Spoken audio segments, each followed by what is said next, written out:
Olá, 3 de setembro de 2018, as principais notícias desta segunda-feira estão aqui na TV Difusora.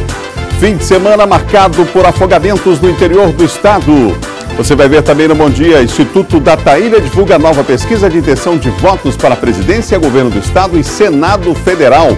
Maior evento de tecnologia e inovação do IFBA será realizado hoje em São José de Ribamar. No esporte, o Sampaio perde em Maceió e segue em situação complicada na Série B.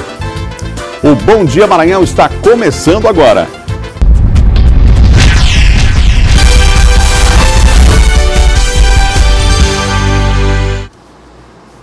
São 7 horas e 1 minuto, um ótimo dia para você que nos acompanha em todo o estado do Maranhão. Estamos começando o nosso Bom Dia Maranhão aqui pela TV Difusora. A informação que você precisa para começar bem o dia está aqui na Difusora, na velocidade aí que você precisa, não é? Para começar bem a semana. Estamos juntos mais uma vez, obrigado pela preferência aqui da audiência na TV Difusora. Um abraço especial aos amigos de Pinheiro, a cidade está em festa, hoje comemora mais um ano, uma cidade importante, uma das grandes cidades do nosso estado, Pinheiro, na Baixada Maranhense, aniversariando hoje aniversário de fundação da cidade, portanto, nesta segunda-feira. Olha, foi realizado em São Luís um dos passeios ciclísticos mais tradicionais da cidade. Em homenagem à Semana da Pátria, o 24º Batalhão de Infantaria de Selva proporcionou um momento de lazer para todas as idades, com roteiro que incluiu belos pontos da Ilha do Amor, que essa semana, inclusive, completa mais um ano de fundação. Claudeci acordou cedo, enfeitou a bicicleta, colocou o filho Felipe, de 5 anos, na garupa e partiu para o passeio ciclístico. A gente já foi até presenteado com essa bike aqui, a melhor bike decorada. E é sempre bom fazer essa pedalada aqui da pátria. Assim como ele, centenas de pessoas amanheceram este domingo com disposição de sobra para pedalar. Faça esse tipo de atividade, é super importante, porque não é só atividade física, é lazer, é integração com a família, é usar os equipamentos da cidade de uma forma que beneficie a todo habitante da cidade, a toda a sociedade, da melhor maneira possível, e muita alegria, porque São Luís é alegria. Isso é super importante em todos os sentidos, para a nossa disposição, bem-estar, desenvolver nossas atividades diárias. Super importante, aconselho e estou tentando continuar a fazer isso sempre. Homens, mulheres, adultos, jovens e crianças. O passeio ciclístico contou com a presença de pessoas de todas as idades, várias gerações que entendem bem a importância da prática de uma atividade física. Muito importante, né? Porque todo ano, né? Se realiza, né? E a gente tem que estar preparado, né? Capricharam no visual das bikes. Para a grande maioria das pessoas, esta não foi a primeira vez. O grupo de ciclistas e o prazer de pedalar vem aumentando ao longo dos anos em São Luís. Porque isso aqui é para saúde e para tudo. E ele é desde 2000. Esta é a 20ª edição do passeio ciclístico promovido pelo Exército Brasileiro. Marca o início das comemorações da Semana da Pátria. Os ciclistas percorreram importantes ruas e avenidas de São Luís. Entre elas, a Avenida Kennedy e Rua Rio Branco, na região central da capital maranhense. Mas no roteiro, vários bairros, entre eles São Francisco e Ponta da Areia. Pedalaram por importantes cartões postais de São Luís, Praça Maneiragão e Lagoa da Jansen, até chegar na Litorânea. O passeio ciclístico encerrou no circuito militar, na orla marítima da capital. Cerca de 2.000 pessoas aí fazendo esse passeio ciclístico, num dia tão bonito aí, já comemorando a Semana da Pátria, né? E também uma ação social que a gente está fazendo, né? Então isso daí é muito gratificante para todos nós. Para nós assim, é um grande prazer.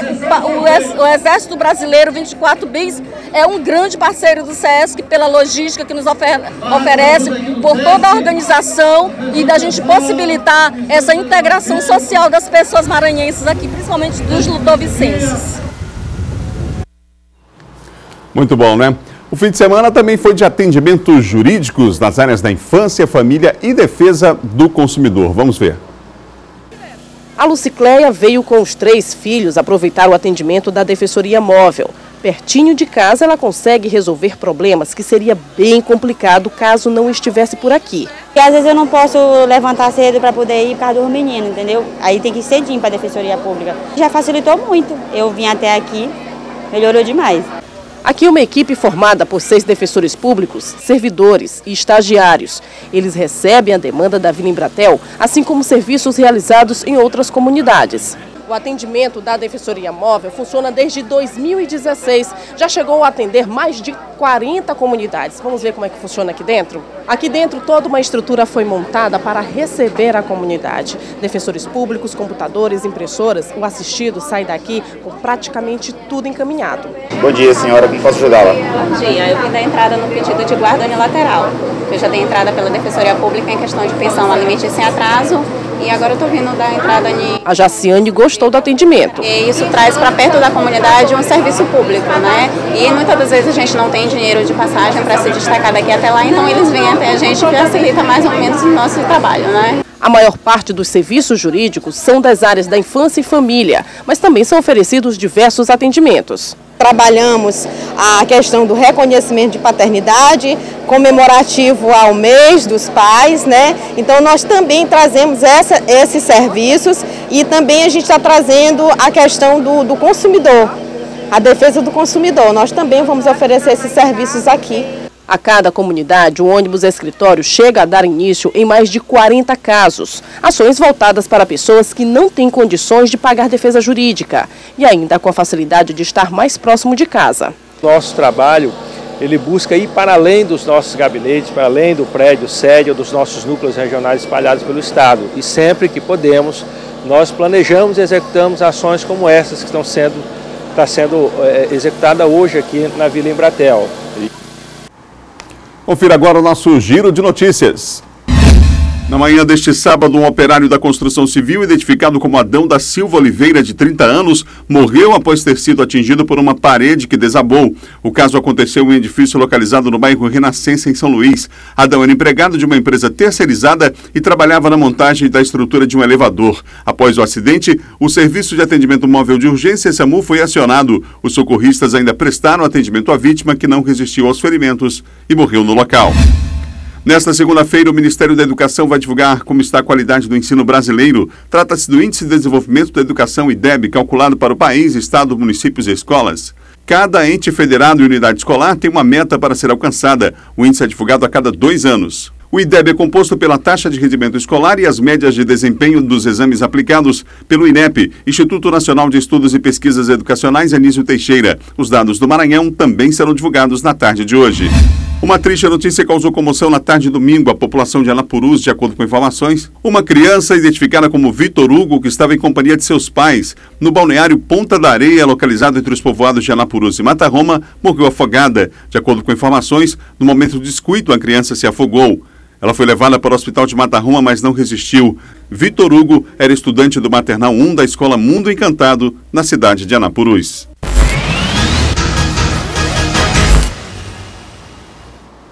Silvan Alves participa aqui do Bom Dia. Silvan, boa semana para você. Boa semana, Adalberto. Boa semana a todos. Silvan, a gente começa falando sobre um caso que aconteceu lá em Teresina, chamou a atenção de um policial militar aqui do Maranhão. Esse policial é lotado aqui no Maranhão, ele é lotado lá na cidade de Coroatá. Francisco Nonato Vieira dos Santos, ele tem 33 anos, ele está internado nesse hospital, aí o Hospital Zenon Rocha, lá de Teresina, e a polícia está investigando. O que aconteceu? Ele é lotado lá em Coroatá, mas mora lá em Teresina, e ele estava ontem na porta da casa dele, sentado, quando de repente surgiram vários indivíduos, 2 veículos, né? A polícia, inclusive um Corsa Classic prata e mais uma moto, né? Eram 2 veículos e uma moto.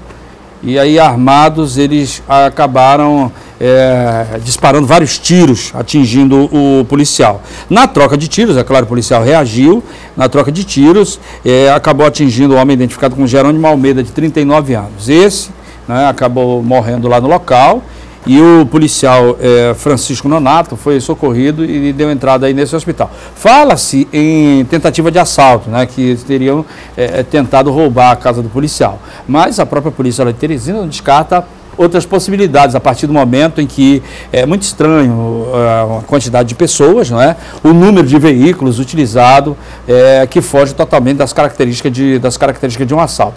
Na verdade, A polícia acredita que ele tenha sido vítima de uma emboscada, que na verdade eles tenham ido lá já com o objetivo de tirar a vida desse policial. Estão aguardando que ele receba a alta, né, caso ele consiga sobreviver, para que ele possa, através do depoimento dele, a polícia tirar algumas dúvidas a respeito do que aconteceu lá na porta da casa do policial Francisco, lá em Teresina. O Silvão, um homem foi preso acusado de feminicídio no município de Parnarama. O crime aconteceu no sábado, na madrugada de sábado, e ele foi preso ontem, lá em Parnarama, pela polícia militar. A vítima, Maria Francisca Alves de Souza, era namorada dele. Ela pôs um fim ao relacionamento, não queria mais dar continuidade ao relacionamento.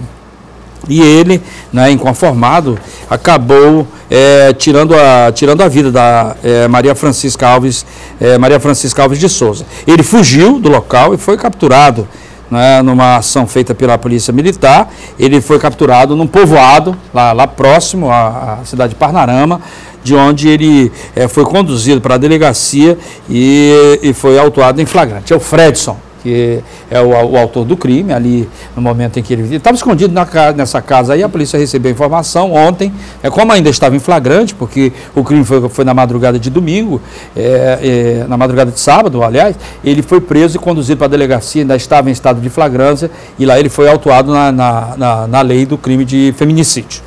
Obrigado, Silvão. Boa segunda-feira para você. Boa semana, Adalberto, a você e a todos.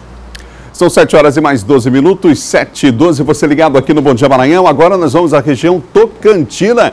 Quem chega de lá é Luiz Carlos Lima e as notícias de Imperatriz. Bom dia, Luiz.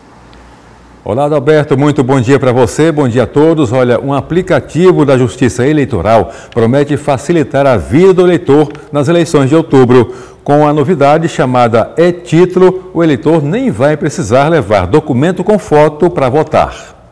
A novidade da votação de outubro é que vai ser possível substituir o título de papel pelo virtual.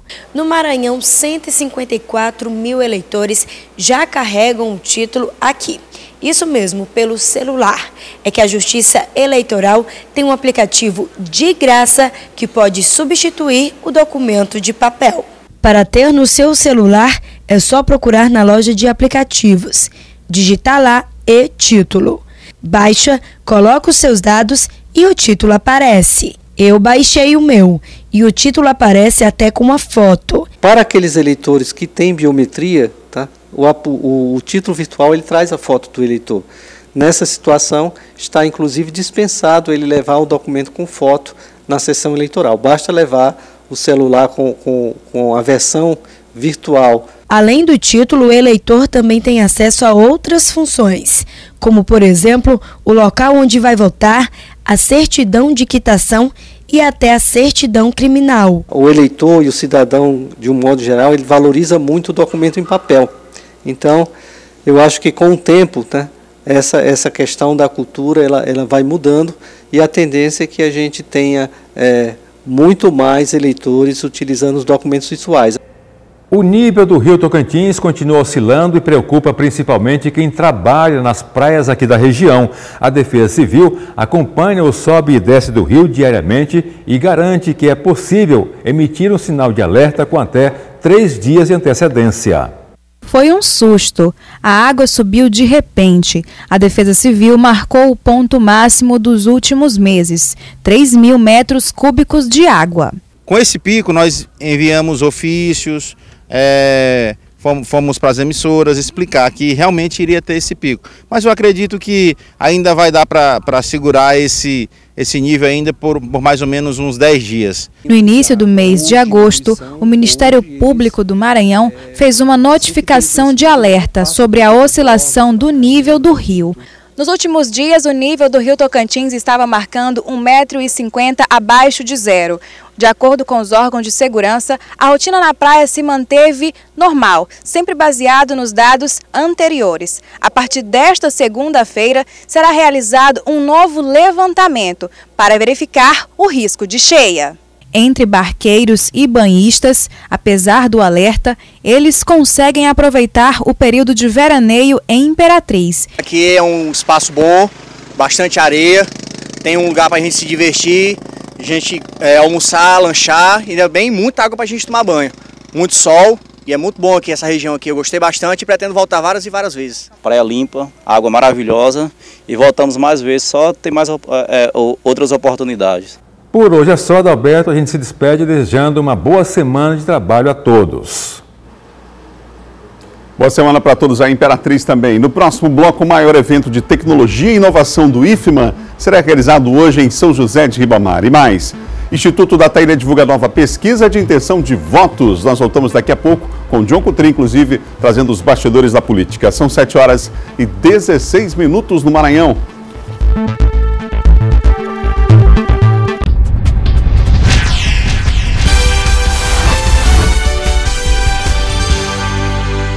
São 7h19, de volta ao vivo, Bom Dia Maranhão para todo o estado. O maior evento de tecnologia e inovação do IFMA será realizado hoje em São José de Ribamar. Na verdade, durante toda a semana e vai ser aberto hoje. Sobre o assunto eu converso agora com o professor Rafael Mendonça Almeida, doutor em Física pela Universidade Federal de Minas Gerais, coordenador do evento. Rafael, bom dia. Bom dia. A importância de um evento como esse, Rafael, para aproximar inclusive a ciência, o conhecimento científico da população.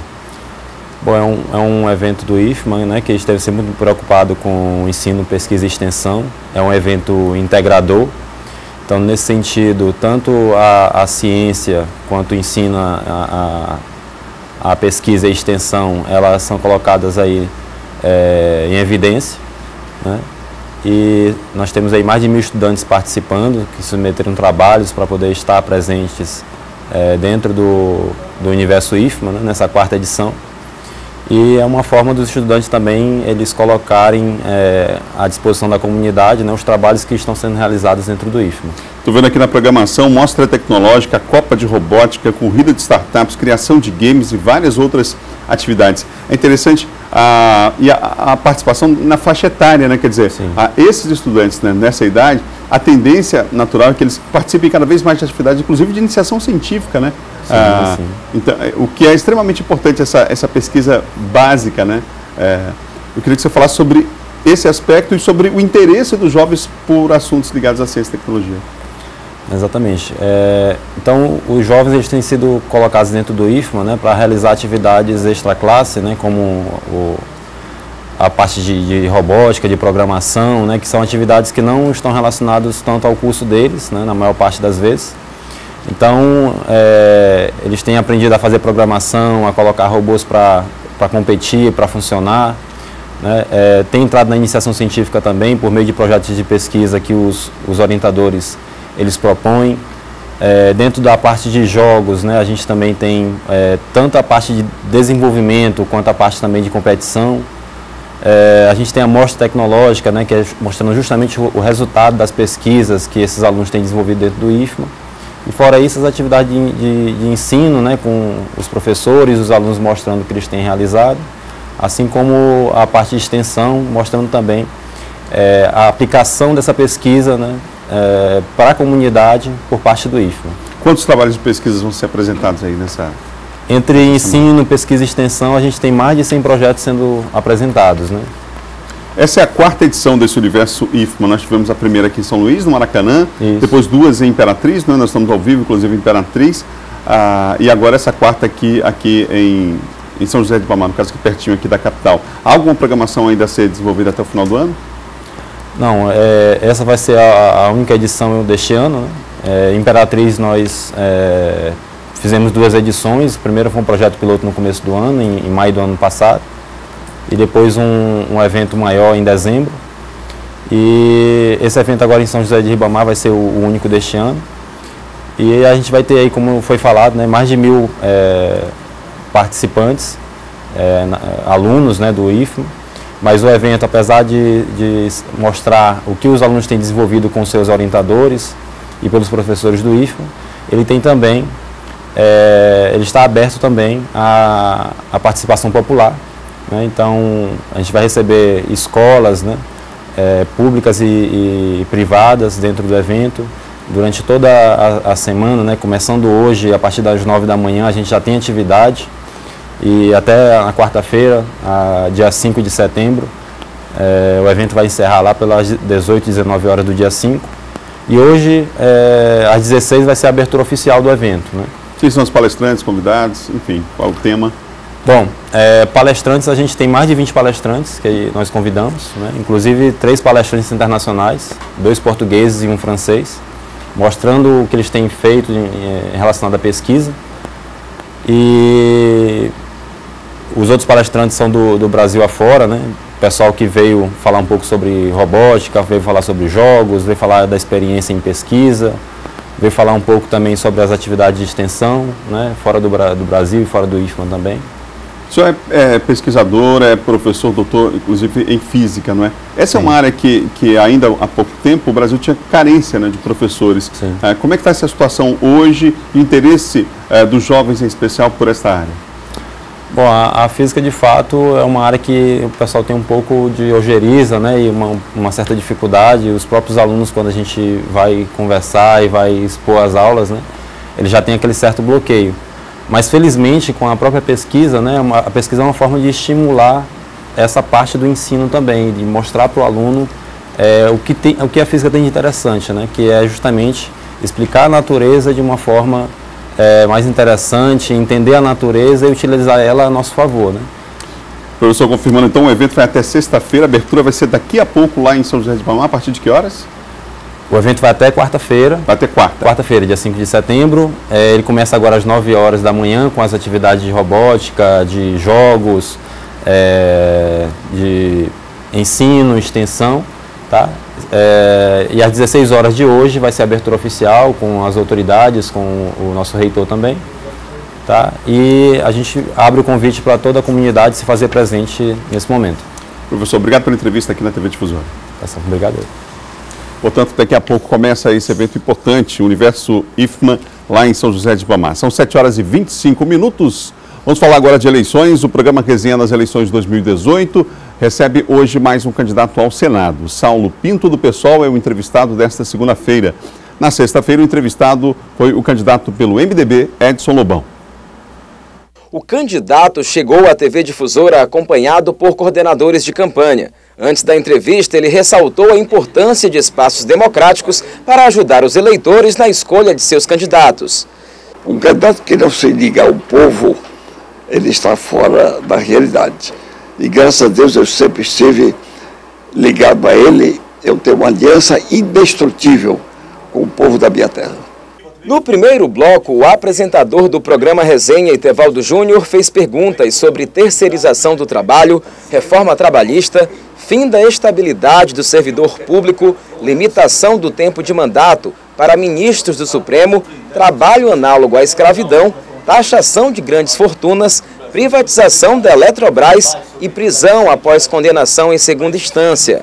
No segundo bloco, no espaço dedicado à participação popular, com perguntas feitas pelos eleitores e sorteadas previamente pelo candidato, os questionamentos foram sobre geração de emprego e renda para a construção civil, segurança pública e legalização do aborto. Ao fim da entrevista, o candidato avaliou a sua participação no programa. Eu acho que foram perguntas muito objetivas e fiquei bastante impressionado com a pergunta do jovem estudante que quis saber sobre o aborto. O aborto é uma coisa séria que deve ser levada com todo cuidado antes de ser votada uma lei que será definitiva. As mães têm que ser ouvidas, os religiosos ouvidos, a sociedade toda, cientistas precisam ser ouvidos. O programa é esclarecedor. A entrevista completa está disponível no portal MA10. Lembrando que nesta segunda-feira, hoje, portanto, além do Resenha, o candidato ao Senado pelo PSOL, Saulo Pinto, também é o entrevistado do programa Ponto e Vírgula, às 18 horas, na Difusora FM. Confira agora a agenda dos candidatos ao governo do Estado para esta segunda-feira.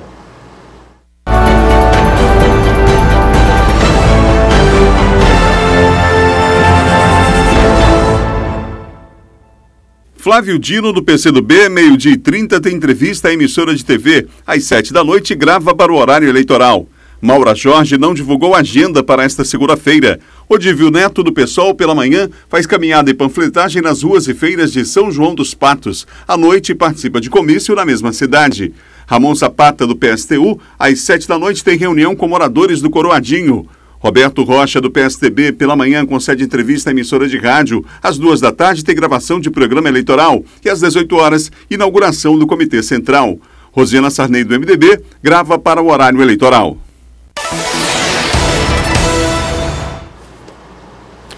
John Coutrinho, nosso comentarista de política. John, um ótimo dia para você. Bom dia, Adalberto, bom dia a todos. John, eu queria que você acompanhasse com a gente essa pesquisa do Instituto Dataília, que divulgou, portanto, a intenção de votos para a presidência, para o governo do Estado e também para o Senado Federal. Vamos ver? Vamos acompanhar. Vamos lá. O Instituto Dataília perguntou se as eleições para governador do Maranhão fossem hoje e os candidatos fossem esses, em quem você votaria? Votos válidos, Flávio Dino, 60,47%. Rosiana Sarney, 31,08%. Roberto Rocha, 4,04%. Maura Jorge, 3,56%. Ramon Zapata, 0,60%. Odívio Neto, 0,25%. O Instituto Dataília também perguntou se as eleições para governador do Maranhão fossem hoje e os candidatos fossem apenas esses, em quem você votaria? Flávio Dino, 66,69%. Rosiana Sarney, 33,31%. Se as eleições para senador fossem hoje e os candidatos fossem esses, para quem você votaria? Elisiane Gama, 15,32%. Sarney Filho, 12,08%. O Everton Rocha, 10,31%. Edson Lobão, 9,87%. José Reinaldo, 6,87%. Alexandre Almeida, 1,18%. Preta Lu, 0,29%, Iego Bruno, 0,25%, Samuel Campelo, 0,15%, Saulo Pinto, 0,15%, brancos e nulos, 17,57%, não sabem ou não responderam, 25,96%. Na próxima eleição, você poderá votar em 2 senadores. Em quem você votaria em segundo lugar para senador do Maranhão? Edson Lobão, 8,93%. Sarney Filho, 6,38%.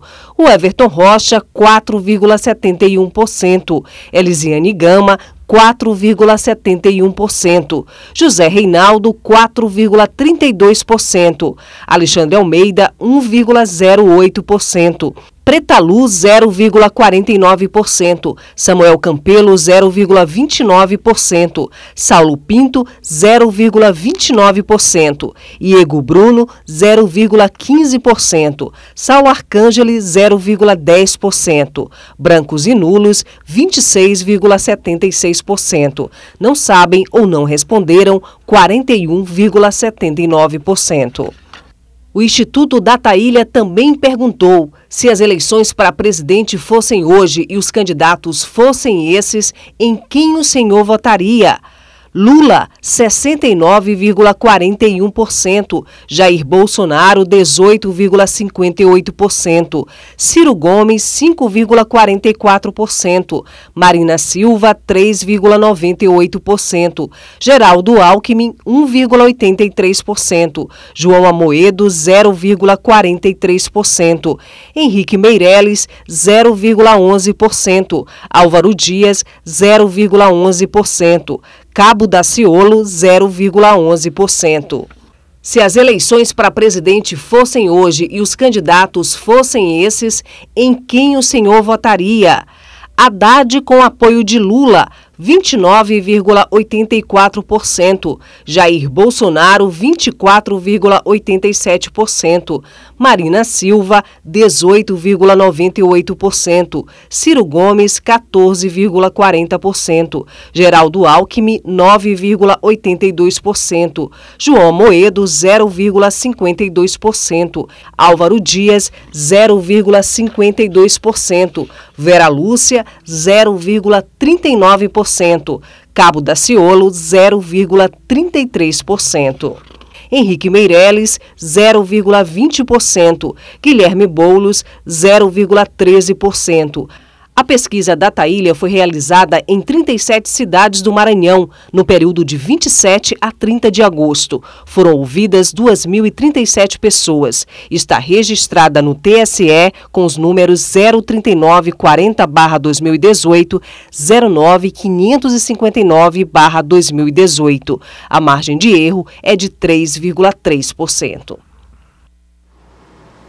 Diogo Trim, mais de 2.000 pessoas ouvidas, 37 cidades, os números são praticamente inalterados, mas o que você destacaria dessa pesquisa última aí do Dataília? Bom, Adalberto, primeiro que essa pesquisa aí, ela confirma os outros 4 institutos que realizaram pesquisa nesse patamar, primeiro do Flávio Dino, na casa dos 60%, importante destacar, de votos válidos. O Flávio tem 60%, a pesquisa aí da Dataília confirma o que os outros institutos vêm mostrando. Vitória do governador Flávio Dino hoje, se fosse hoje as eleições, o governador Flávio Dino venceria em primeiro turno com uma larga vantagem. Também a posição da governadora Rosana Sarney em segundo lugar, também ratifica o que os outros demais institutos aferiram em relação às intenções dela, também na casa dos 30%, 32%, dentro da margem de erro. Por enquanto, Adalberto, pesquisa aí realizada antes do horário eleitoral. Vamos aguardar agora, já que iniciou o horário eleitoral sexta-feira, vamos aguardar se há alguma modificação no cenário. Outro detalhe é os 2 outros colocados, Roberto Rocha e Maura Jorge, praticamente empatados ali dentro da margem de erro, 4% e 3%, ou seja, eles não conseguem ainda decolar. Mostra aí, Adalberto, uma polarização, de fato, do governador Flávio Dino com a Rosiana, claro, mas o governador Flávio Dino aí colocando em cerca de 30 pontos de vantagem na frente dela e vencendo as eleições no primeiro turno. É importante destacar também aí que é necessário que os demais candidatos cresçam para que haja aí um segundo turno. Por enquanto, o Flávio Dino vai vencendo com certa folga e com certa facilidade em relação aos seus oponentes. Do Senado, acho que foi a primeira pesquisa que apontou a Elisiane ali em primeiro lugar em uma das opções, no caso ali, voto 1 para senador, né? A eleição de Senado continua muito embaralhada, Adalberto. É claro que a eleição de Senado está mais disputada do que até a eleição de governador. São 4 candidatos aí, segundo as pesquisas, que estão aí na disputa. Claro, a Elisiane liderando em uma das opções do voto, o deputado Everton, Sarney Filho, Lobão e, claro, o Zé Reinaldo correndo por fora. Então, claro que é importante destacar que, por exemplo, o governador Flávio Dino lidera as pesquisas com vantagem. Vamos ver se ele consegue transferir também esses votos para os candidatos dele ao Senado. E, por incrível que pareça, já começa a transferir. Nós já vemos aí um reflexo dessa transferência de voto para a Elisiane e para o deputado Everton, que é candidato ao Senado pelo PDT, e a Elisiane candidato ao Senado pelo PS. São os 2 candidatos do governador Flávio Dino aí. Nos outros institutos, até então, lideravam o Lobão e o Sarney Filho, mas já começa aí a haver praticamente um empate entre eles. Claro, uma liderança aí numa opção de voto da deputada Elisiane, claro, correndo por fora já perto também o deputado Everton, que é importante destacar. O deputado Everton, candidato ao Senado, é o candidato aqui do Lula no Maranhão. John, por falar no Lula, a pesquisa mostra 69%, mantém ali aquele resultado aqui do Maranhão, o ex-presidente, que está fora, inclusive, não participa nas eleições, decisão tomada pelo Tribunal Superior Eleitoral. No caso do Haddad, 29,84%, ou seja, o desafio aí na campanha eleitoral vai ser confirmar que ele é o candidato Lula e mostrar alguma proposta, quer dizer, se apresentar de fato para a população. Em tão pouco tempo vai ser uma tarefa difícil, né? Muito difícil. Se no Maranhão, olha só, Adalberto, vamos analisar esse número.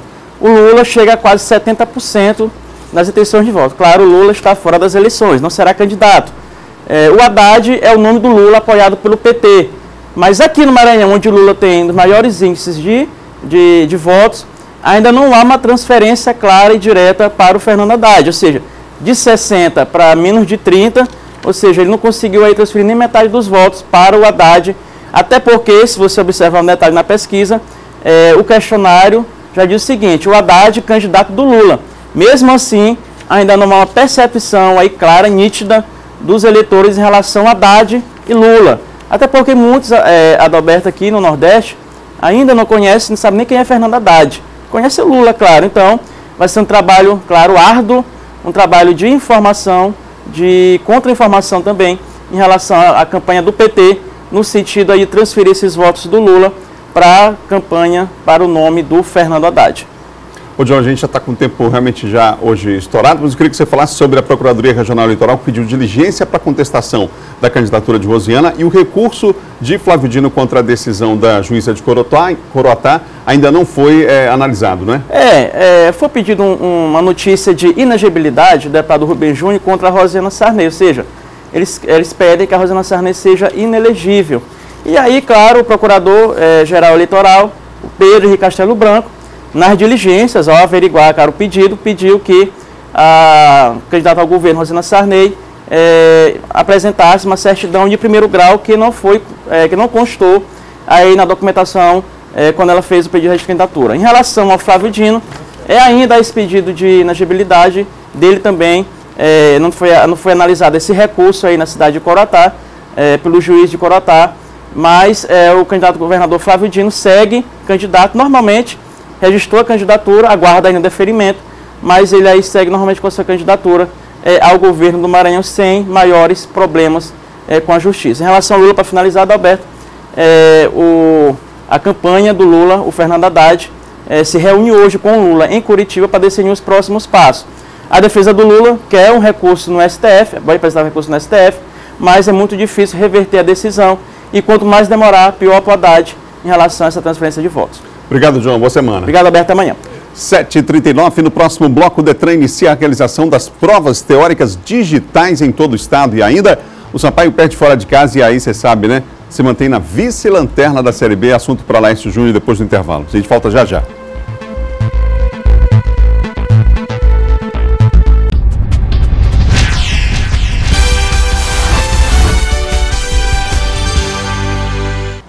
De volta ao Bom Dia Maranhão ao vivo para todo o estado. O Detran Maranhão realiza a entrega do posto avançado da BR-135. Inicia hoje a realização das provas teóricas digitais do exame de habilitação em todo o estado. Assunto para Eduardo Ericeira. Bom dia, Eduardo. Olá, muito bom dia, Adalberto. O posto é estruturado para realizar vistorias e emplacamentos de qualquer tipo de veículo. Entre eles, ônibus, caminhões, vans, carretas, caçambas, motocicletas e também veículos passeio. Também vai disponibilizar vários tipos de serviços, entre eles de habilitação, transferência de propriedade, transferência de município e UF, também a emissão de documentos de registro e licenciamento de veículos. A implantação desse posto aqui na zona rural da capital São Luís vai beneficiar, além dos vários bairros que compõem a zona rural aqui da capital maranhense, também municípios que estão perto aqui de São Luís. Entre eles a gente pode citar aqui Bacabeira, Santa Rita, Rosário, Icatu, Axixá, Morros, Humberto de Campos, quer dizer, são várias pessoas, moradores também de outras cidades que ficam próximas aqui a São Luís, que poderão fazer uso deste posto estruturado, totalmente aí estruturado do Departamento Estadual de Trânsito aqui do estado do Maranhão. A prova digital nos exames teóricos, ela já era realizada aqui na capital São Luís e também nos municípios de Imperatriz e Balsas e agora está sendo implantada nas demais regionais. A prova teórica digital substituirá aquela prova escrita que era aí realizada para a emissão da carteira de habilitação e está sendo aí implantada esse novo processo que é mais ágil e eficiente em seu resultado e também, segundo o Detran, vai garantir mais celeridade e também transparência para aquelas pessoas emitirem a CNH, que é a Carteira Nacional de Habilitação. A inauguração deste posto, a solenidade deve acontecer na manhã desta segunda-feira, está prevista aí para as 9 horas da manhã e vai contar certamente com vários representantes e a própria diretoria do Departamento Estadual de Trânsito aqui do estado do Maranhão. Eduardo Ericeira para o Bom Dia Maranhão. São 7h45, agora vamos falar de esporte.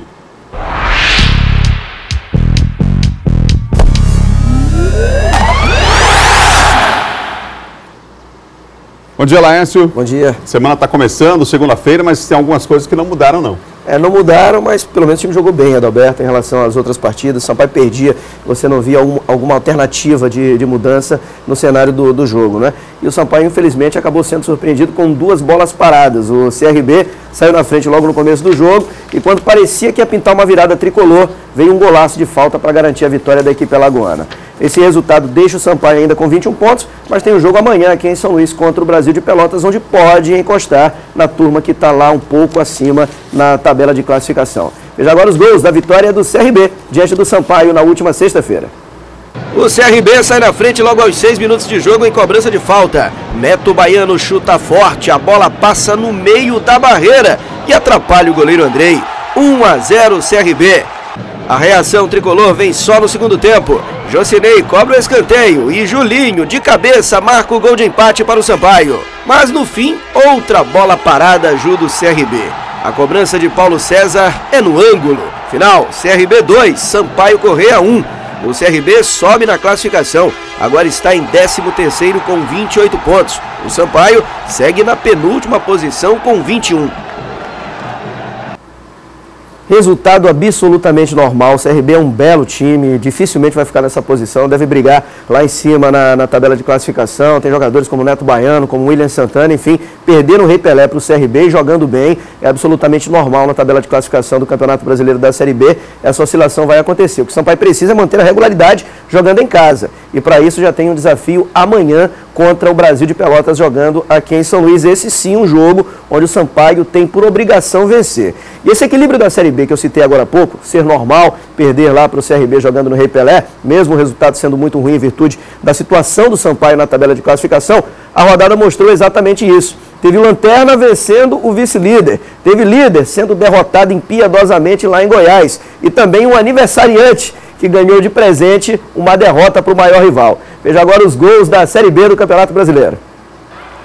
O Londrina goleou o Atlético Goianiense em noite de Dagoberto. O passe é do ex-tricolor Felipe Marques e o belo gol é de Dagoberto. No fim do primeiro tempo, Dagoberto cobra a falta com perfeição e amplia. 2-0 Londrina. No segundo tempo, pênalti de Oliveira e Paulinho. Na cobrança, Dagoberto. E mais um gol dele do Londrina. 3-0. O quarto é de Paulinho. 4 Londrina, 0 Atlético Goianiense. Não perca a conta. O Atlético Goianiense ainda desconta com o Renato Kaiser, mas fica assim, Londrina 4, Atlético Goianiense 1. Na Curuzu, chuva de gols no duelo entre Paysandu e Juventude. Denner abre o placar para os visitantes. O empate do Paysandu vem com Diego Ivo após cobrança de falta. Na etapa final, o jogo é eletrizante. O Paysandu vira com Hugo Almeida após outra boa cobrança de Pedro Carmona. A torcida não tem tempo nem de comemorar. Bonfim, de cabeça, empata mais uma vez o jogo, 2-2. E a partida tem outra virada. Denner lança Caio Rangel. O atacante invade a área e faz o terceiro do Juventude. Quando tudo indicava mais uma derrota em casa, aos 49 minutos o zagueiro Fred do Juventude falha e Diego Ivo empata. Final, Paysandu 3, Juventude também 3. O Paysandu abre a zona do rebaixamento com 26 pontos. Em Campinas, Danilo Barcelos de pênalti faz Ponte Preta 1-0 no Vila Nova. O empate dos goianos vem com o ex-motense Alex Henrique, final 1-1. Na ressacada, o Avaí foi derrotado no dia do seu aniversário de 95 anos, exatamente pelo maior rival. João Paulo fez o gol da vitória do Figueirense, logo no primeiro minuto de jogo. Em Goiânia, o Goiás chegou à 3ª posição após vencer o líder Fortaleza. Vitor Ramos aproveita a confusão na área e abre o placar para o Goiás. O segundo gol é de Hernandes, 2-0. No segundo tempo, Felipe chuta e Marcos leva um frangaço, 2-1. O Goiás confirma a vitória com Hernandes. Final, Goiás 3, Fortaleza 1. O tricolor cearense ainda é líder e o Goiás chega à 3ª posição. Em Varginha, o Boa Esporte respirou com uma grande vitória sobre o CSA. Daniel Cruz fez Boa Esporte 1-0. O segundo também é de Daniel Cruz, 2-0. O terceiro do Boa é de William Barbio, ex-jogador do Vasco. Final, Boa Esporte 3, CSA 0. O Boa empata em número de pontos com o Sampaio, mas o tricolor maranhense ainda não é o lanterna em virtude do saldo de gols.